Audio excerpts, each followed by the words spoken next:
Hello friends, स्वागत है आप सभी का आपके यूट्यूब प्लेटफॉर्म वोकैबुलरी के भैया में पावर बाय डिफेंस चैंपियंस। तो जैसा कि आप जानते हैं दोस्तों कि हमने स्टार्ट कर रखी है सुपर 10 सीरीज।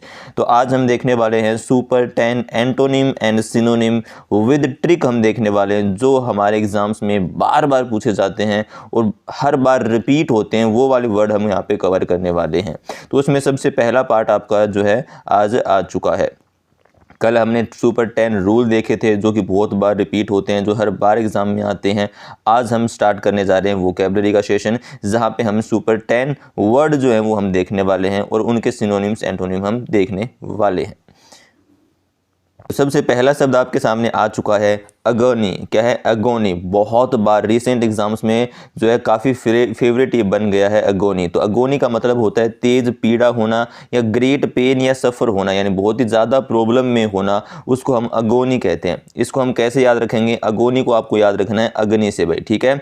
जब अग्नि यानी कि आग, जब आग कहीं पर लग जाती है तो वहाँ पर क्या होती है सर? बहुत तेज़ पीड़ा होती है, लोगों को डर बैठ जाता है, ठीक है, और बहुत ज़्यादा सफरिंग होती है जिस घर में आग लग जाती है। तो अग्नि से आपको अगोनी याद रखना है।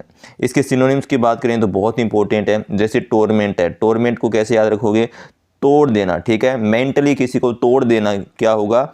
मेंटली किसी को तोड़ देना यानी कि सर क्या होना? बहुत तेज पीड़ा होना या बहुत ज़्यादा सफरिंग वो कर रहा है। कर्ज, ठीक है, ये क्या है? कर्ज। तो भाई कर्ज में जो व्यक्ति डूब जाता है सर, वो ऑलरेडी क्या होता है? ऑलरेडी पीड़ा में ही अपना समय व्यतीत करता है। क्लैमिटी, क्लैमिटी को कैसे याद करवाया था? कला, ठीक है सर। उसकी कला जो है कहाँ मिल गई है? मिट्टी में मिल गई है। उसकी कला किस में मिल गई? मिट्टी में मिल गई। यदि उसकी कला मिट्टी में मिल गई है, किसी ने सपोर्ट नहीं किया, तो ऑलरेडी सीधी सी बात है कि वो बहुत परेशान हो जाएगा। एंग्विश यानी कि भाई उसका सारा अंग जो है, ठीक है, सारा अंग जो है उस आग में जल गए। टॉर्चर आप जानते हैं, मिजरी आप जानते हैं, पेनफुल आप जानते हैं। दोस्तों आपको वीडियो अच्छी लगती है, चीज़ें समझ में आती हैं, इंपॉर्टेंट लगती है, तो इस सेशन को लाइक और शेयर जरूर कीजिएगा अपने दोस्तों के साथ। और चैनल पे पहली बार विजिट कर रहे हो तो चैनल को सब्सक्राइब जरूर कीजिएगा। चलिए, तो सेकंड शब्द हम देखते हैं। सेकंड शब्द है हमारा यहाँ पे अपैथी। अपैथी का मतलब होता है नॉट इंटरेस्टेड होना, किसी चीज़ में बिल्कुल इंटरेस्ट ना आना, उदास उदास सा दिखाई देना। जैसे कि मान के चलते हैं कि जब सिलेक्शन नहीं होता है तो उसके बाद की जो सिचुएशन होती है वो बिल्कुल ही उदास वाली हो जाती है। किसी चीज़ में कोई इंटरेस्ट नहीं आता है, कौन क्या कह रहा है, क्या नहीं कह रहा है, ठीक है, बिल्कुल ही बच्चे एकदम क्या है? उदास सा मन हो जाता है। तो उस सिचुएशन को हम अपैथी हम कहेंगे, ठीक है। अपैथी को सर कैसे याद रखेंगे? अपैथी को आपको याद रखना है आपत्ति से। किससे? आपत्ति से। भाई क्या आ गई है? आपत्ति आ गई है, यानी कि सिचुएशन में क्या है? बहुत ही उदासीनता है। चलिए, अब इसके सिनोनिम्स की बात करें तो सबसे पहला है इनडिफरेंट, यानी कि बिल्कुल डिफरेंट सा दिखाई देना, बिल्कुल अलग सा दिखाई देना। इम्पैसिव होना, इम्पैसिव को आप याद रख सकते हो सिर्फ कि उसका पैसिव जो है, पैसिव वॉइस वाला चैप्टर जो है उसको बिल्कुल इंटरेस्ट नहीं है, उसमें बिल्कुल अच्छा नहीं लगता उसको, ठीक है, इम्पैसिव हो गया है। चलिए, इमोशनलेस आप जानते हैं, डिटैचमेंट यानी कि अटैचमेंट किसी चीज़ के साथ ना होना। अगला शब्द है हमारा हर्डल। हर्डल बहुत बार एग्जाम्स में हमारा पूछा गया है, रिपीटेड वर्ड है। इसके सिनोनिम या हर्डल जरूर पूछा जाता है। हर्डल का मतलब होता है बाधा बनना या रुकावट डालना, किसी के काम में क्या करना? रुकावट डालना, उसको हम हर्डल कहते हैं। तो हर्डल को आप कैसे याद रखोगे? जैसे कि आप देख पा रहे हो, हर दिल जो प्यार करेगा। हर्डल यानी हर दिल जो प्यार करेगा। आगे आप जानते हो भाई, डैश डैश डैश डैश मैं लगा देता हूँ। हर दिल जो प्यार करेगा, ये गाना आपने सबने सुना है। तो जो भी दिल प्यार करेगा भाई, बाधा तो आएगी, रुकावटें आएंगी, लेकिन यदि प्यार सच्चा है तो बात बन सकती है भाई। सिनोनिम्स की बात करें तो क्या होगा? ऑब्स्टेकल आना सर, क्या आ जाना? ऑब्स्टेकल आ जाना, बाधाएं आ जाना। चलिए, अगला क्या है? बैरियर है। बैरियर आना। बाउंड यानी किसी को लिमिट, बाउंड का मतलब है लिमिट लगा देना, तो ये तो आप जानते हैं भाई, लिमिट लगा देना, बाउंड कर देना किसी को, बाउंड्री में रखना किसी को, तो ये आप जानते हैं, इसके सिनोनिम्स बन जाएंगे। अगला शब्द है हमारा ड्विंडल। ड्विंडल का होता है, ड्विंडल का मतलब होता है कम होना या घट जाना, यानी लगातार किसी चीज़ में कमी होते जाना, घटते हुए जाना, या हम कहें to become smaller and weaker, यानी लगातार उसमें घटोतरी होते जाना, कम होते जाना, उसको हम ड्विंडल कहेंगे। तो ड्विंडल को कैसे याद रखेंगे? तो डी फोर क्या हो जाएगा? डल हो जाएगा। डी फोर क्या हो जाएगा? डल हो जाएगा। और विन, विन, ठीक है, यानी सर वो इतना डल हो चुका है, जो डल है सर उसका विन यानी जीतने का, उसका जीतने का सर क्या है? गुंजाइश कम होती जा रही है, घटती जा रही है भाई। वो पढ़ाई कर रहा है, लेकिन पढ़ाई में यदि व्यक्ति कोई डल है, पढ़ाई में व्यक्ति क्या है? डल है, तो उसकी विन यानी जीतने की जो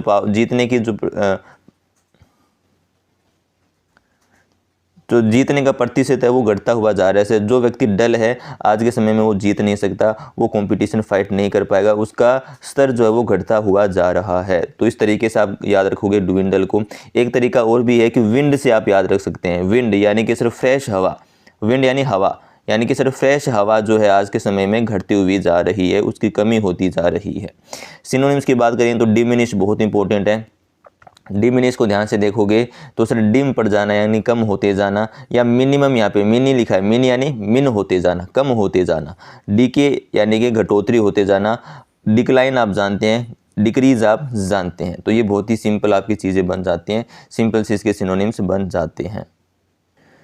तो अगला शब्द है हमारा एडिक्वेट। एडिक्वेट का मतलब होता है पर्याप्त होना या सफिशिएंट होना, यानी जितना हमें चाहिए उतना हमारे पास है, कोई दिक्कत परेशानी नहीं है, पर्याप्त वो चीज़ है। तो एडिक्वेट को अपन कैसे याद रखेंगे, इसकी ट्रिक क्या है सर, इतनी ऐड क्यों आती है, इतनी ऐड क्यों आती है। ठीक है, अब हम देखते हैं कि जब वीडियो देखते हैं यूट्यूब पे तो बहुत सारी एड्स आती हैं बीच में, तो हम कहते हैं यार इतनी ऐड क्यों आती है। इतनी ऐड क्यों आती का मतलब है कि बहुत ज़्यादा ऐड आती है, यानी कि सफिशिएंट है, पर्याप्त है भाई। ठीक है, इतनी पर्याप्त होती है, इससे ज़्यादा ऐड क्यों आती है। तो इस तरीके से आपको एडिक्वेट को याद रखना है। इसके सिनोनिम्स की बात करें तो अबंडेंट। अब जो है बन ठन के अबंडेंट, बन ठन के कौन जाता है भाई, जिसके पास अच्छे पैसे होते हैं या जिसके पास पर्याप्त मात्रा में चीज़ें होती हैं, वही बन ठन के जाएगा। बिल्कुल सर। कॉपियस, अच्छा किसी चीज़ को हम कॉपी करते हैं तो वो डबल हो जाती है, यानी कि वो ज़्यादा हो जाती है। आई बात समझ में। तो यानी एडिक्वेट का मतलब चीज़ें ज़्यादा होना, पर्याप्त होना या सफिशिएंट होना। प्लेंटीफुल यानी प्लेंटी लगती है, किसी जब है क्या प्लेंटी लगती है तो प्लेंटी का मतलब होता है अतिरिक्त पैसे देना। ठीक है, यानी ज़्यादा पैसे देना उसको। तो प्लेंटी का मतलब भी क्या हो जाएगा सर, जब प्लेंटी देते हैं तो मतलब ज़्यादा पैसे दे रहे हैं, ज़्यादा दे रहे हैं मतलब सफिशिएंट अमाउंट है।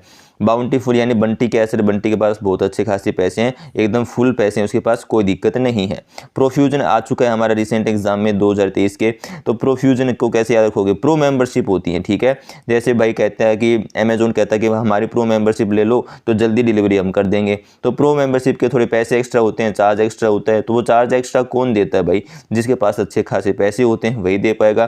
तो सर अमेजोन की प्रो मेंबरशिप सुन के हमारे फ्यूज उड़ गए भाई। ठीक है, एप्पल को दो तरीके से याद रख सकते हो कि हमारे देश में एप्पल सर बहुत अच्छी मात्रा में होते हैं, ठीक है, पर्याप्त मात्रा में होते हैं, या हमारे देश में टेम्पल की मात्रा सर क्या है, बहुत अधिक है, मंदिर बहुत ज़्यादा है। इस तरीके से आप याद रख सकते हो।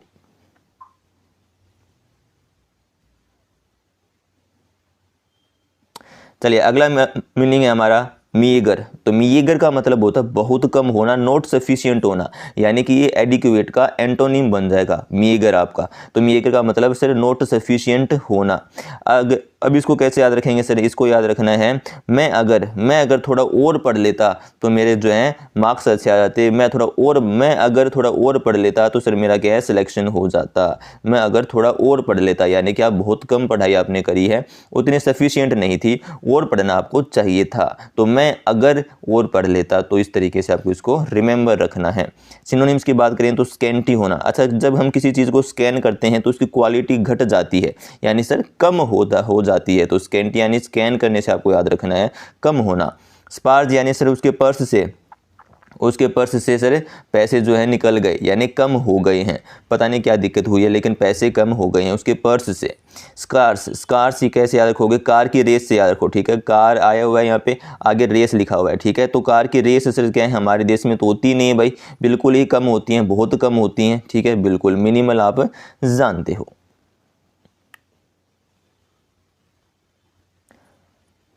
अगला शब्द है हमारे सामने एडवर्सिटी। एडवर्सिटी का मतलब है डिफ़िकल्ट होना, डिफ़िकल्टीज और प्रॉब्लम्स आना, यानी कि विपत्ति आ जाना, समस्याएं आ जाना, उसको हम एडवर्सिटी कहते हैं।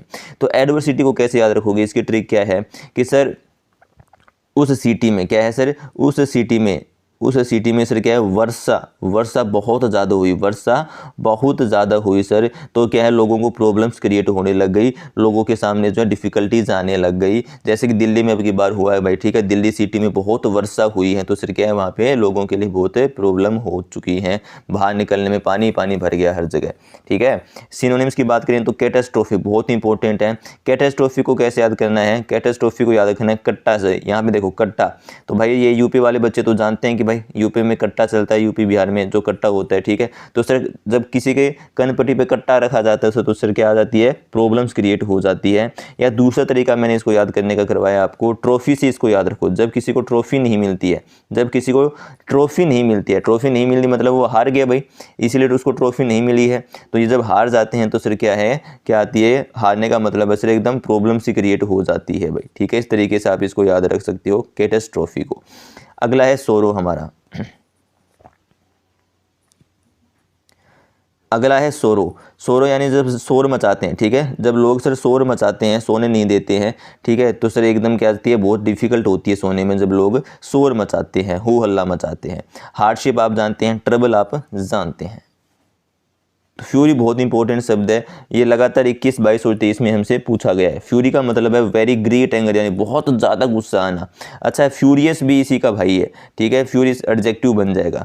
तो फ्यूरी यानी बहुत ज़्यादा गुस्सा आना। इसको सर हम कैसे याद रखें, देखो उरी से याद रखो भाई, उरी आया हुआ है ना, तो उरी जो अटैक हुआ था भाई, आप सब जानते हो, ठीक है। उरी अटैक जो हुआ था जहाँ पे हमारे जवान जो है शहीद हो गए थे, तो जब उरी अटैक हुआ तो सर बहुत गुस्सा आया हमें, ठीक है, आतंकवादियों पे हमें बहुत ज़्यादा गुस्सा आया कि हम मार डालें भाई इनको, ठीक है। तो यहाँ से फ्यूरी को आप उरी से याद रख सकते हो, उरी अटैक से। सिनोनिम्स की बात करें तो रेज बहुत इंपॉर्टेंट शब्द है भाई, रेज आपका, ठीक है। रेज को आप रेप से याद रख सकते हो, रेज या रेप, रेज या रेप, रेज या रेप। तो सर रेप जब होता है, ठीक है, तो हमें गुस्सा आता है लोगों पे भाई, उस सिचुएशन पे हमें गुस्सा आता है कि ऐसा क्यों होता है हमारे देश में। एग्जैस्पीरेट, एग्जैस्पीरेट यानी कि सर एग्ज़ाम यदि सेपरेट कर दिए जाएँ, एग्ज़ाम अलग अलग समय पे करवाए जाएँ तो सर डिफ़िकल्टी होती है एग्ज़ाम की तैयारी करने में। एक्रीमनी यानी कि भाई क्या है, मनी पे क्या हो गया भाई साहब, आखिर में एक्रीमनी यानी कि आखिर में मनी को लेकर सर क्या है, गुस्सा आ ही गया है। यदि कोई उधार नहीं देता है हमें तो गुस्सा आ जाता है भाई, ठीक है, कि पैसे वो दे नहीं रहे, तो बहुत ज़्यादा आखिरकार सर क्या गुस्सा आ ही गया मनी को लेकर। ऑफेंड आप जानते हैं, ऑफेंस हो जाना भाई, या गुस्से में हो जाना। अगला है हमारा कंडेम। तो कंडेम का मतलब होता है निंदा करना, दोषी या अपराधी ठहराना किसी को, यानी किसी की पीठ पीछे बुराई करना, कंडेम करना।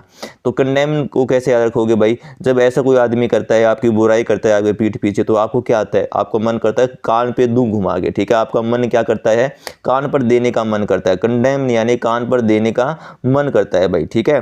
चलिए सिनोनिम्स की बात करें तो सेंस्योर, सेंस्योर यानी इसको मैंने सेंसर बोर्ड से याद रखवाया था, याद करवाया है। इसकी ये सारे ट्रिक्स आपको जो है वो कैविडी के भैया चैनल पे मिल जाएगी जब आप उसको एक्सप्लोर करोगे। तो सेंसर बोर्ड से मैंने याद करवाया है कि भाई सेंसर बोर्ड क्या होता है। सेंसर बोर्ड होता है जो भी फिल्म रिलीज होती है उससे पहले सेंसर बोर्ड उसको चेक करता है कि ये सही है या नहीं है, ठीक है, यानी समाज के लायक है या नहीं है। तो आज के टाइम में सर सेंसर बोर्ड इतना घटिया हो गया है कि सारे लोग उसकी क्या करते हैं, निंदा करते हैं। चलिए कास्टिगेट यानी भाई पहले समय में क्या होता था कि छोटी कास्ट का भाई इसको गेट पे खड़ा कर दो, ठीक है, इसको बाहर निकाल दो, तो उससे चलता था। तो उससे ये सिचुएशन की हम क्या करते हैं भाई, आज के समय में निंदा करते हैं कि ऐसा नहीं होना चाहिए। डिक्राई भाई, क्राई क्यों करते हैं भाई, क्राई क्यों करते हैं, जब सर हमारे कोई बुराई करता है, जब हम रोने लग जाते हैं, क्राई करते हैं। बी लिटिल यानी किसी को, बी यानी होना, लिटिल यानी तुच्छ, लिटिल यानी किसी को छोटा समझना, तो किसी को सर छोटा नहीं समझना चाहिए। निंदा करना, छोटा समझने का मतलब उसकी बुराई करना, उसकी जो है निंदा करना। डिनाउंस सर क्या है, नाउन से उसको बहुत ही ज़्यादा घिन आती है, ठीक है, तो नाउन से उसको बहुत क्या घिन आती है, यानी बिल्कुल हेट करता है वो। क्रिटिसाइज आप जानते हो भाई, क्रिटिसाइज करना किसी को, किसी की बुराई करना, किसी की निंदा करना। शब्द है हमारा कन्फेस। तो कन्फेस का मतलब होता है एक्सेप्ट करना या स्वीकार करना, ठीक है। इसका क्या मतलब होता है, यहाँ पे थोड़ी टाइपिंग एरर है, स्वीकार करना। तो कन्फेस का मतलब किसी चीज़ को स्वीकार करना। तो भाई इसको याद कैसे करवाया था मैंने, कहीं पे फंस जाओ, यदि किसी सिचुएशन में फंस जाते हो तो भाई आपको स्वीकार कर लेनी चाहिए, अपनी गलती जो वो स्वीकार कर लेनी चाहिए, मान लेनी चाहिए कि ये गलती मैंने करी है। गलती करते हो उसके बाद फंस जाते हो, सामने वाले को पता चल जाता है कि इसने ये गलती करी है, तो अपने को एक्सेप्ट कर लेना चाहिए, स्वीकार कर लेना चाहिए कि मैंने ये गलती करी है। एक्नॉलेज, तो नॉलेज जब होती है, जो नॉलेज होती है वो हमें क्या सिखाती है, अपनी गलती को स्वीकार करना सिखाती है, एक्सेप्ट करना चीज़ों को सिखाती है। एडमिट कर लेना यानी कि स्वीकार कर लेना, एग्री हो जाना। कंसीड का मतलब भी क्या होता है, क्या कर लेना, कन्फेस कर लेना, स्वीकार कर लेना चीज़ों को। तो क्या है, सीधे सीधे हमें चीज़ों को स्वीकार कर लेना चाहिए। तो ये थे आज के आपके सुपर 10 शब्द और उनके सिनोनिम्स जो रिपीटेड हैं, हर बार एग्जाम में आते हैं। हो सकता है आपकी शिफ्ट में भी ज़रूर टपक जाएं। आपको यहाँ से इस सीरीज़ से 100% जो हैं 1 या 2 शब्द ज़रूर देखने को मिलेंगे ही मिलेंगे। हो सकता है आपके सारे सिनोनिम एंटोनिम यहाँ से कवर हो जाएँ। चलिए दोस्तों, उम्मीद करता हूँ वीडियो आपको अच्छी लगी होगी, पसंद आई होगी। तो ज़्यादा से ज़्यादा अपने दोस्तों के साथ शेयर कीजिएगा, लाइक कर दीजिएगा और चैनल पे पहली बार हो तो सब्सक्राइब जरूर कीजिएगा ताकि आपको नेक्स्ट जो वीडियोज आने वाले हैं उनकी नोटिफिकेशन मिल जाए। जय हिंद, जय भारत। मिलते हैं एक और नई वीडियो में।